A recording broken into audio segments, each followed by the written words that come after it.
Nah, selain itu ada juga yang namanya Perang Asia Pasifik. Isi dari 5 dasar negara yang diajukan oleh Dr. Supomo adalah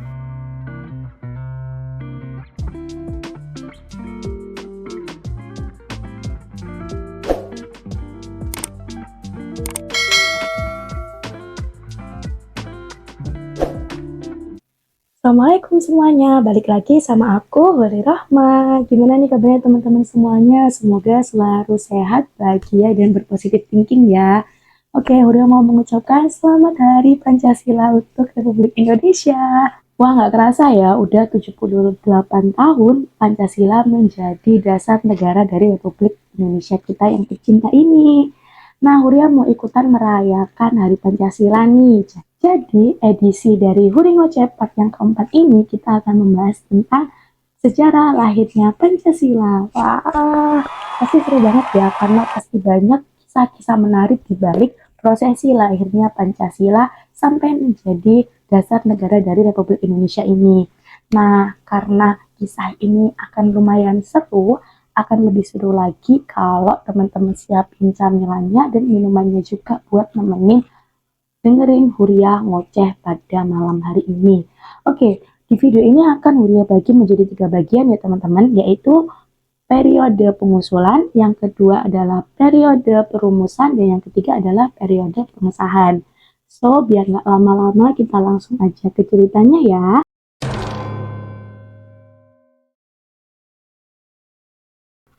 Kalau kita ngomongin tentang sejarah lahirnya Pancasila, nggak mungkin itu berjauhan dengan sejarah penjajahan Jepang. Karena prosesi lahirnya Pancasila ini terjadi pada saat penjajahan Jepang. Nah, kita akan mulai dari periode ini ya teman-teman. Jadi, pada waktu itu Jepang menjajah Indonesia setelah akhirnya menaklukkan Belanda. Pada masa penjajahan Jepang ini sebenarnya nggak terjadi terlalu lama, karena pada waktu itu Jepang ini memiliki beberapa masalah. Apa sih masalah-masalah yang terjadi pada Jepang pada kala itu? Nah, Indonesia pada waktu itu memberikan sebuah perlawanan yang sangat-sangat alot kepada penjajah Jepang, sehingga akhirnya penjajah Jepang pun tidak bisa leluasa untuk menduduki tanah pribumi ini. Nah, selain itu ada juga yang namanya Perang Asia Pasifik. Kasih tahu aku ya di komen kalau teman-teman mau aku bahas lebih lanjut tentang Perang Asia Pasifik ini. Cuman sekarang aku akan kasih tahu doang bahwa pada waktu itu ada juga yang namanya Perang Asia Pasifik yang sedang terjadi. Di mana salah satu target utamanya adalah Jepang yang akan dihancurkan oleh sekutu. Nah, akhirnya karena adanya Perang Asia Pasifik, terus perlawanan-perlawanan luar biasa yang terjadi dari kubu Indonesia sendiri, hal ini emang buat penjajahan Jepang itu tidak berjalan dengan mulus dan kondisi Jepang semakin lama itu semakin tidak prima. Nah, melihat kondisi Jepang yang makin lama nggak prima ini, petinggi-petinggi Indonesia itu berusaha untuk melakukan negosiasi agar Jepang memberikan hak kemerdekaan kepada Indonesia. Datanglah tuh kan petinggi-petinggi Indonesia untuk bertemu dengan petinggi Jepang. Tapi nggak dihiraukan. Sedih kan? Nggak dihiraukan itu. Tapi kemudian semakin lama Jepang ini semakin tidak memiliki kuasa atas dirinya sendiri. Karena apa? Karena akhirnya Jepang itu mendapatkan perlawanan luar biasa dari pihak sekutu yang ingin menjatuhkan Jepang pada waktu itu. Karena kondisinya udah semakin kepepet, akhirnya Jepang menerima negosiasi Indonesia tersebut dengan menjanjikan sebuah kemerdekaan. Nah, akhirnya dibentuklah sebuah badan penyidik usaha-usaha kemerdekaan Indonesia atau yang kemudian dikenal dengan DBUPKI yang dalam bahasa Jepang dinamai dengan Dokuritsu Jumbi Chosakai. Nah, Dokuritsu Jumbi Chosakai inilah yang menjadi awal mula dari lembaga resmi bentukan Jepang untuk memulai prosesi kemerdekaan Indonesia. Sebenarnya Jepang tuh nggak cuma-cuma mendirikan BPUPKI ini. Kenapa? Karena pada dasarnya Jepang itu ingin menarik simpati dari masyarakat Indonesia agar ketika nanti Jepang sudah menjanjikan kemerdekaannya, maka Indonesia itu juga akan kayak bersimpati gitu teman-teman sama tentara Jepang ini. Sehingga akhirnya warga-warga pribumi ini mau bersekutu dengan tentara Jepang untuk melawan sekutu. Jadi BPUPKI ini digunakan sebagai batu loncatan sebenarnya. Nah, tapi ya kita tahu sendirilah ya, pejuang-pejuang Republik Indonesia itu nggak semudah itu untuk dijadikan sebagai alat gitu kan. Akhirnya BPUPKI ini resmi berdiri pada tanggal 29 April tahun 1945 dan peresmian pembukaan BPUPKI sendiri ini bertepatan dengan hari ulang tahun dari Kaisar Hirohito, yaitu petinggi di Jepang tadi gitu kan. Nah, terbentuklah udah itu BPUPKI. Tapi sejarah mencatat bahwa mulai dari pembentukannya itu tidak banyak hal yang dilakukan oleh BPUPKI karena ya tidak banyak kesempatan yang diberikan oleh Jepang untuk BPUPKI ini melaksanakan tugasnya.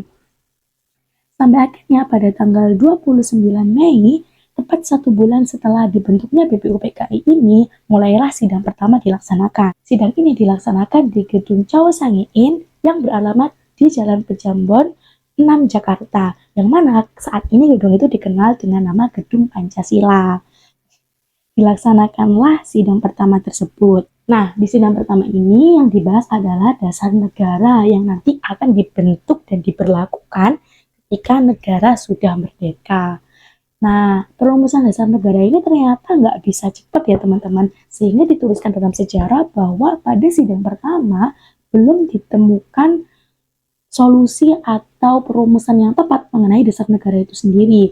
Namun tidak bisa dipungkiri bahwa selama prosesi sidang atau persidangan pertama itu, ada beberapa usulan-usulan yang masuk dari anggota BPUPKI ini. Oke, aku akan jelaskan usulan dari dua tokoh yang terkenal banget nih dalam proses persidangan ini.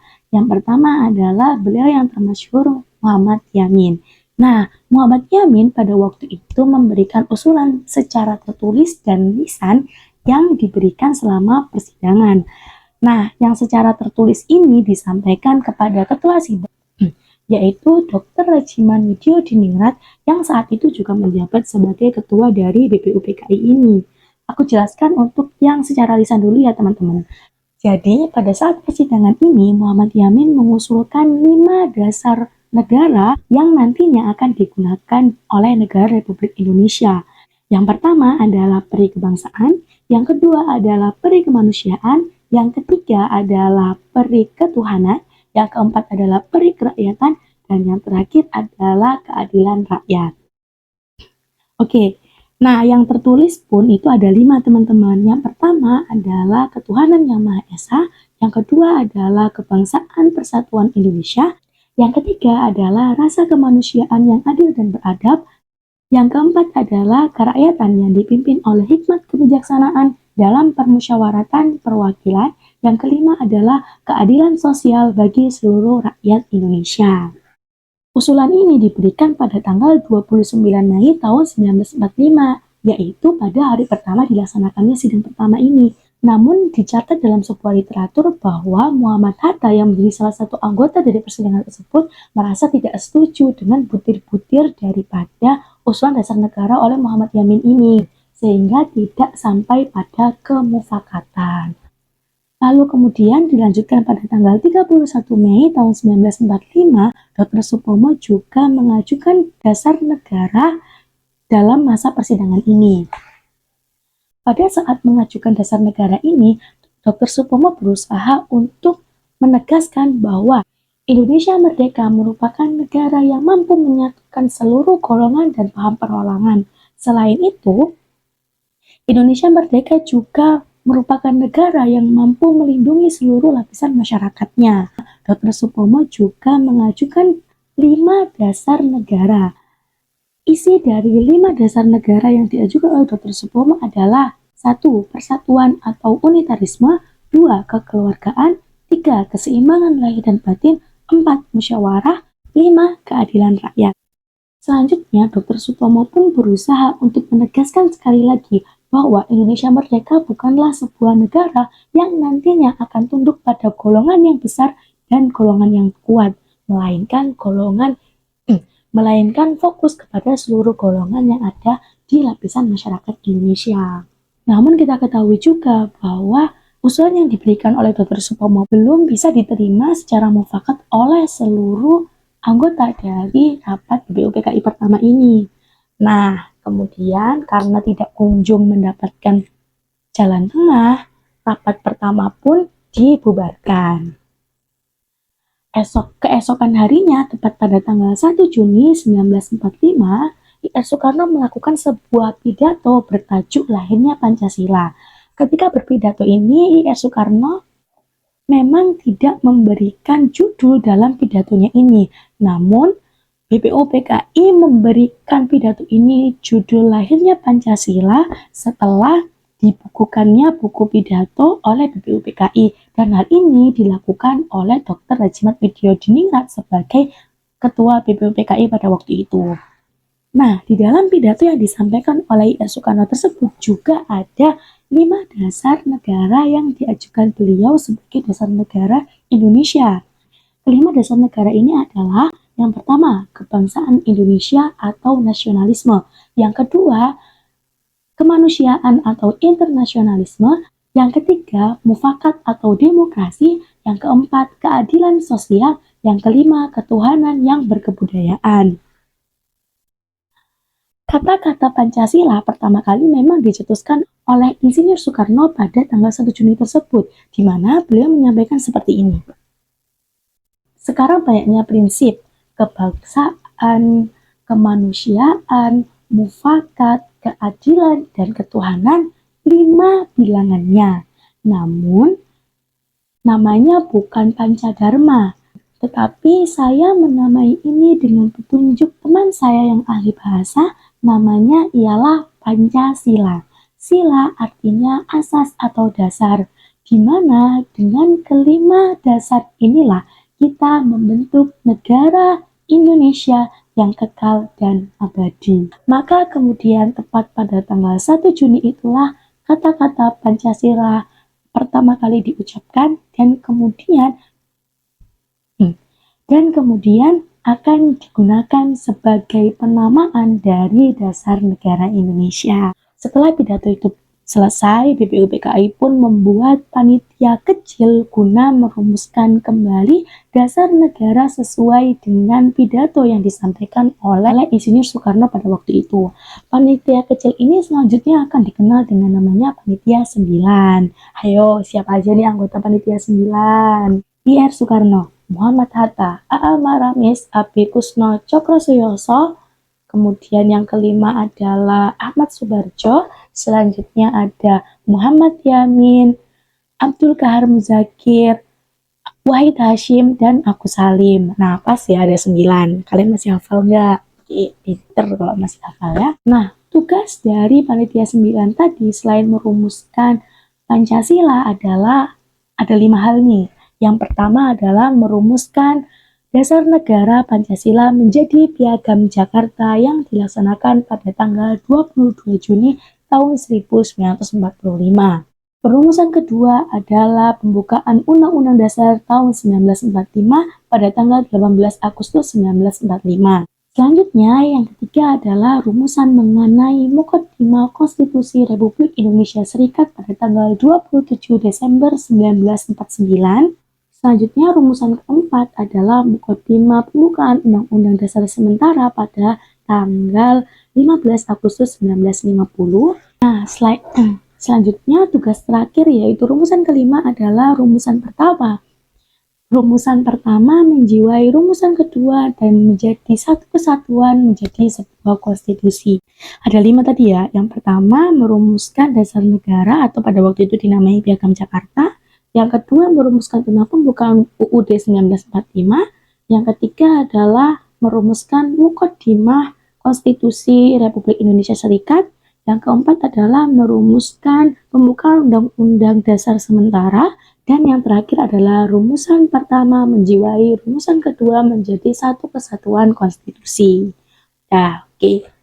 Udah selesai? Belum dong, kita akan masuk ke periode perumusan periode kedua.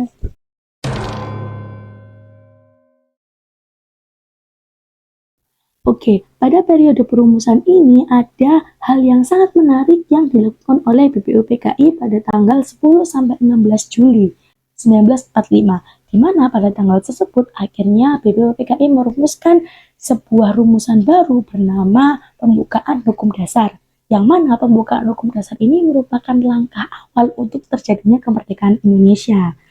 Pada pembukaan hukum dasar ini terdapat Piagam Jakarta sebagai rumusan dari dasar negara. Jadi pada waktu itu namanya Piagam Jakarta ya. Dan Piagam Jakarta ini terletak pada alinea keempat dari pembukaan hukum dasar. Isi dari Piagam Jakarta tersebut adalah 1. Ketuhanan dengan kewajiban menjalankan syariat Islam bagi pemeluk-pemeluknya. 2. Kemanusiaan yang adil dan beradab. 3. Persatuan Indonesia. 4. Kerakyatan yang dipimpin oleh hikmat kebijaksanaan dalam permusyawaratan perwakilan. 5. Keadilan sosial bagi seluruh rakyat Indonesia. Nah, pembukaan hukum dasar ini yang di dalamnya ada Piagam Jakarta nantinya akan diubah namanya menjadi Pembukaan Undang-Undang Dasar 1945. Oke, saat petinggi-petinggi Indonesia itu lagi pada sibuk untuk mempersiapkan rumusan kemerdekaan Indonesia dengan merumuskan pembukaan hukum dasar dan lain sebagainya tadi, ternyata ada situasi politik di luar sana yang berubah sangat signifikan. Perubahan situasi politik signifikan tersebut terjadi karena akhirnya Jepang takluk pada sekutu. Hal ini ditandai dengan takluknya kota Hiroshima karena bom atom oleh sekutu pada tanggal 6 Agustus 1945. Nah, sejarah adanya bom atom ini juga sangat luar biasa. Kasih tahu aku juga di komen kalau misalkan teman-teman ingin aku bahas tentang sejarah dari pengeboman Hiroshima dan Nagasaki ini ya. Karena luar biasa. Nah, yang terjadi pada waktu itu pertama kali ada yang dibom dulu adalah kota Hiroshima ini yang terjadi pada tanggal 6 Agustus 1945. Maka kemudian satu hari setelahnya pada tanggal 7 Agustus 1945, pemerintah pendudukan Jepang di Jakarta mengeluarkan maklumat dengan 3 poin. Yang pertama, pada pertengahan Agustus tahun 1945 akan dibentuk Panitia Persiapan Kemerdekaan bagi Indonesia atau PPKI. Selanjutnya, panitia ini akan diresmikan tepat pada tanggal 18 Agustus tahun 1945 dan memulai sidang perdananya pada tanggal 19 Agustus tahun 1945. Poin yang terakhir atau poin ketiga adalah Indonesia akan dibebaskan dan dimerdekakan oleh Jepang tepat pada tanggal 25 Agustus tahun 1945. Wah, jadi hilal-hilal kemerdekaan itu sudah semakin besar gitu ya, teman-teman, pada waktu itu. Saya ini kemudian berlanjut pada tanggal 8 Agustus 1945, Soekarno, Hatta, dan Rajiman Widodiningrat dipanggil oleh Jenderal Terauchi, yaitu kepala militer Jepang di kawasan Asia Tenggara. Mereka dipanggil ke daerah Saigon di Vietnam, atau sekarang itu nama daerahnya Ho Chi Minh gitu ya teman-teman. Pada pertemuan kali itu, Jenderal Terauchi ini memberikan wewenang kepada mereka bertiga, petinggi Indonesia 3 orang ini tadi, untuk membentuk Panitia Persiapan Kemerdekaan Indonesia sesuai dengan maklumat Jepang pada tanggal 7 kemarin itu kan. Nah, setelah pembicaraan kewenangan tersebut, akhirnya ketiga petinggi Indonesia tadi itu pulang dari Vietnam, pulang ke Indonesia kan. Nah, setelah pulang mereka pun membentuk Panitia Persiapan Kemerdekaan Indonesia atau PPKI dengan jumlah anggota 21 orang pada waktu itu. Setelah itu sudah dibuatlah PPKI. Nah, tapi situasi politik di luar sana itu belum berubah terlalu banyak. Dimana Jepang sebenarnya belum mau takluk mundur nih. Ketika akhirnya kota Hiroshima tadi sudah dibom atom kan. Nah, karena nggak mundur-mundur ini si Jepang, sekutu pun mengirimkan bom atom kedua pada kota Nagasaki tepat pada tanggal 9 Agustus 1945. Dar, dibom lah itu Nagasaki, lanjutan dari Hiroshima tadi. Jadi yang dibom ada 2 kota nih, Hiroshima dan Nagasaki. Dengan dibomnya 2 kota besar Jepang pada waktu itu, maka kekuatan Jepang ini menurun drastis sampai akhirnya tepat pada tanggal 14 Agustus 1945, Jepang menyatakan takluk tunduk pada sekutu. Dan prosesi takluk dan tunduknya Jepang pada sekutu ini diikuti dengan negara-negara kependudukan atau negara-negara yang diduduki oleh Jepang pada waktu itu juga menjadi bagian dari sekutu. Nah, tapi kan gini teman-teman, ketika perubahan penjajahan dari Jepang ke sekutu itu kan perlu waktu. Karena kan sekutu lagi ngebom Karena kan sekutu lagi ngebom Nagasaki nih. Nah, dan sekutu pun pada waktu itu kan tidak berada di Asia. Jadi mereka itu masih perlu waktu untuk mengirimkan pasukan menuju ke negara-negara jajahannya Jepang. Akhirnya, karena negara-negara jajahan Jepang ini belum ditempati oleh sekutu, maka pihak kemiliteran Jepang tetap diperbolehkan berada di sana untuk menggantikan sementara prajurit sekutu yang belum datang. Jadi kayak jagain sementara gitu teman-teman. Akhirnya terjadi yang namanya kekosongan pemimpin.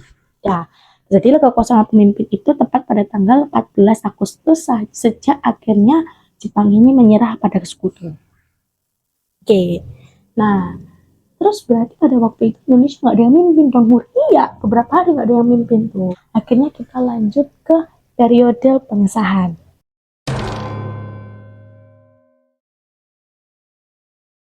Nah, pada waktu itu perjalanannya I.R. Soekarno dan Muhammad Hatta serta Raja Diningrat itu baru sampai ke Indonesia pada tanggal 15 Agustus. Nah, pemuda-pemuda yang ada di Indonesia ini sudah mengetahui kondisi global di mana sebenarnya Jepang ini sudah tidak memiliki wewenang atas Indonesia. Ketika mengetahui kekosongan tersebut, akhirnya PPKI yang tadi sudah dibentuk di Indonesia berdasarkan instruksi dari I.R. Soekarno, Muhammad Hatta, dan Raja Diningrat memberikan sebuah gebrakan di mana akhirnya mereka melepaskan diri dari bayang-bayang Jepang dan menjadi lembaga independen, gitu kan. Oke, tadi Soekarno akhirnya pulang tuh, nyampe di Indonesia pada tanggal 15 Agustus. Setelah nyampe, pemuda-pemuda yang mengetahui kondisi politik yang sudah sangat berubah tadi akhirnya mendesak ketiga sejoli ini untuk mengutarakan, untuk memproklamirkan kemerdekaan Indonesia saat terjadi kekosongan ini. Jadi mereka itu pengennya kayak memanfaatkan gitu teman-teman, mumpung ini lagi kosong pemimpinnya, ya udah kita proklamir kemerdekaan sekarang aja Pak, kata yang orang-orang pemuda ini. Nah, tetapi karena sudah dijanjikan pada tanggal 25 Agustus tadi sama Jepang, ya niatnya Soekarno itu kita buat dulu, kita pastikan dulu prosesi proklamirnya kemerdekaan ini nanti berjalan dengan baik sesuai dengan persiapan yang matang gitu kan. Tapi pemuda-pemuda ini nggak mau, akhirnya terjadi salah paham lah itu dan terjadilah peristiwa Rengas Dengklok. Ayo kalian ingat nggak peristiwa Rengas Dengklok itu apa? Jadi peristiwa Rengas Dengklok ini adalah peristiwa penculikan dalam tanda kutip, yaitu peristiwa untuk mengamankan dua petinggi Indonesia yaitu I.R. Soekarno dan Muhammad Hatta yang dilakukan oleh kaum pemuda pada waktu itu dengan membawa mereka ke daerah Rengas Dengklok, di mana di sana mereka mendesak dua orang ini untuk segera memproklamirkan kemerdekaan Indonesia. Maka kemudian, seperti yang kita tahu sendiri, tepat pada tanggal 17 Agustus terjadilah proklamasi kemerdekaan Indonesia. Nah, emang sih pada saat dilakukannya proklamasi ini, butir daripada Piagam Jakarta itu tidak lagi sama. Karena hal ini melalui prosesi yang cukup alot, di mana ada pernyataan keberatan dari salah satu anggota yang mewakili anggota Indonesia di bagian timur mengenai pasal pertama dari Piagam Jakarta. Hal itu disampaikan langsung kepada Muhammad Hatta. Maka kemudian tercapailah mufakat untuk menghapus 7 kata pertama setelah kata ketuhanan pada pasal pertama di Piagam Jakarta. Apa itu? Tadi kan ngomongnya Piagam Jakarta itu ketuhanan dengan kewajiban menjalankan syariat Islam bagi pemeluk-pemeluknya. Maka kemudian diubah menjadi ketuhanan yang Maha Esa dan diresmikan sebagai nama Pancasila, seperti yang kita ketahui sekarang, kan? Nah, terus gimana nih Hur sampai akhirnya kenapa 1 Juni ini ditetapkan sebagai Hari Pancasila dan sekarang sampai dibuat jadi tanggal merah gitu?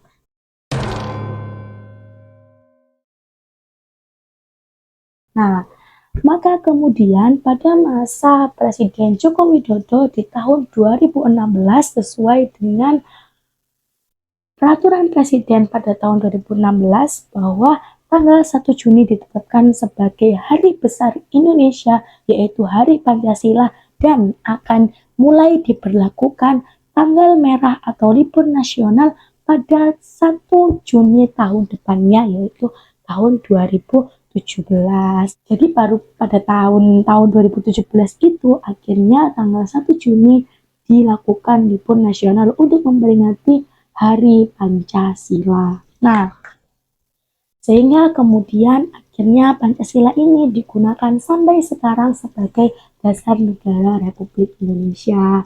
Wah, ternyata penuh dengan drama, penuh dengan perjuangan gitu ya, sampai akhirnya kita bisa sampai di titik memajang Pancasila itu di ruang kelas, kantor gitu kan, di ruang meeting.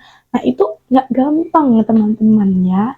Jadi sangat penting bagi kita sebagai generasi muda untuk selalu mengingat bagaimana perjuangan-perjuangan dari tokoh-tokoh luar biasa ini untuk merumuskan Pancasila. Sekali lagi aku mau ucapkan selamat Hari Pancasila. Semoga dengan adanya Hari Pancasila ini kita menjadi terus dan selalu ingat tentang keluhuran dari Pancasila dan mengamalkan nilai-nilai luhur yang ada dalam Pancasila di kehidupan sehari-hari kita dalam berbangsa, bernegara, bersosialisasi, dan pada diri kita sendiri. Oke, cukup luar biasa ya kisah kali ini. Segitu banyak semangat yang akhirnya aku dapat ketika aku riset tentang cerita ini teman-teman. Dan aku harap teman-teman selalu mengingat ya, aku udah bikin video ini, aku harap teman-teman selalu ingat gitu. Kalian putar terus gitu, setiap tanggal 1 Juni kalian putar video ini ya. Dan selalu ingat gimana perjuangannya sampai akhirnya terlahir 5 dasar negara Indonesia, yaitu Pancasila gitu ya. Oke. Segitu dulu aja cerita aku hari ini. Sekali lagi aku mau ucapkan selamat hari lahir Pancasila untuk negara kita, Republik Indonesia tercinta. Oke, kalau teman-teman suka sama ceritanya boleh banget di like video ini. Jangan lupa untuk komen juga ide dan saran buat kisah-kisah selanjutnya yang harus aku bawakan di segmen Wuri Ngoceh yang lain. Gak lupa juga boleh banget untuk di-share video ini ke teman-teman kalian semua biar semua pada ingat sama prosesi dan sejarah lahirnya Pancasila. Dan kalau teman-teman berkenan boleh banget untuk di subscribe channel ini sebagai bentuk dukungan buat aku dan biar kita bisa temenan sama-sama. Kita ketemu lagi di video-video selanjutnya ya teman-teman. Assalamualaikum. Dah.